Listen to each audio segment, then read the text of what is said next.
Alright, so I want to do a quick video here on sumo deadlift versus conventional. I saw this great video by Max Tuning. He was talking about sumo versus conventional, and I kind of want to put in my 2 cents because he said a lot of interesting points, and one thing there wasn't covered that I wanted to cover in this video that I'm making right now.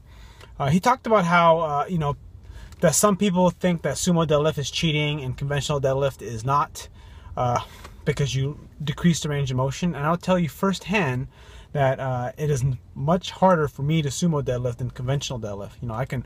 My best pull ever on a deadlift, conventional style, is 545, and a sumo style, I have to say, is 485. It's a significant difference, so over 60 pounds. But also at the same time, I'm not familiar with the sumo deadlift that well, so it's sort of a kind of an awkward lift if you don't have the flexibility for it. So the one thing he did say is that he mentioned that I thought was pretty interesting was that it's you just do, you're not trying to impress anybody. There's no one you're trying to impress. So you do deadlift for you. You're not going to hurt anybody by doing sumo over conventional or doing conventional over sumo. So there's kind of no point. But one thing I wanted to mention and talk about this video is that the way that Max lifts on his videos, or in the way he deadlifts, he has a very strong pull, by the way, is that he actually has a, he has more of a conventional style deadlift with just a kind of a wide stance conventional. I mean, you can easily say, well, sumo is defined as having your feet outside your grip. That's kind of what a sumo deadlift is. But if you're familiar with weightlifting and you follow the strongest guys in the world, like Dan Green, you'll notice that the way he deadlifts, he goes extra wide. Now, that's not to say that you have to go as wide as Dan Green, but you definitely need to take advantage of the purpose of the sumo. And the purpose of the sumo deadlift is really to get more leg drive, because you'll get more leg drive because you're in a position where you're a little bit more upright. Of course, you decrease the range of motion, which is a little bit more advantageous.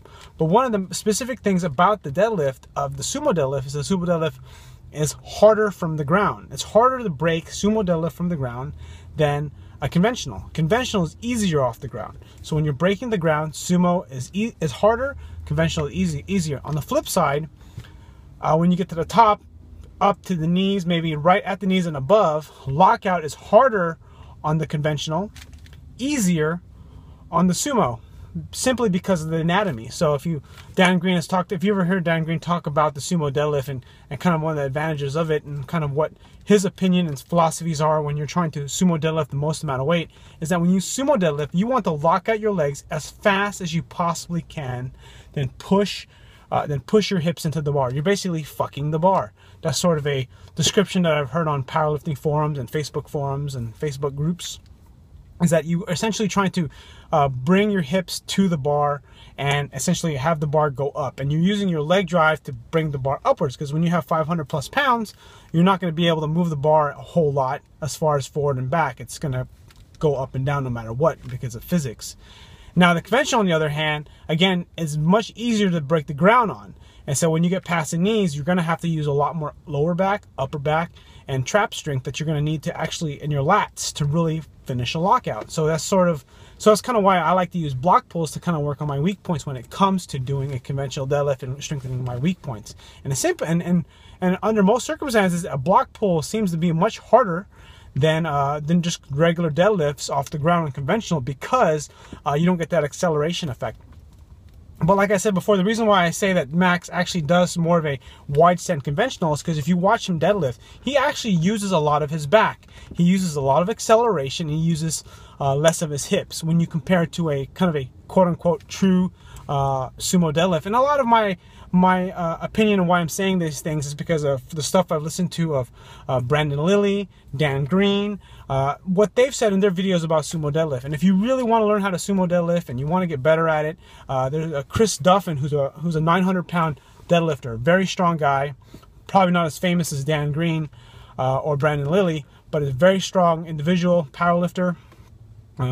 he has a really great video, which I'm going to link in the description, of kind of how to deadlift off blocks. Because essentially what you're trying to do is you want to use your hips and your legs to break the weight off the ground, lock out your legs, and then after leg lockout, you push your hips into the bar, like I said, fucking the bar. So that way you can get full lockout, and you get you use the leverages to your advantage. And of course, it's going to depend on what your leverages are as far as your own individual anatomy as well as flexibility, because a big part of the sumo deadlift for me was being able to essentially have the hip flexibility, adductors. If you don't have good adductor flexibility, it's a very rough lift, and it's very hard. Another bitch that fucking sucks when it comes to the sumo deadlift is that your fingernails scrape the inside of your legs when you do a mixed grip, which is not very fun. I actually have still scrapes and scars from it. It's freaking annoying. Anyway, I just want to put my 2 cents here.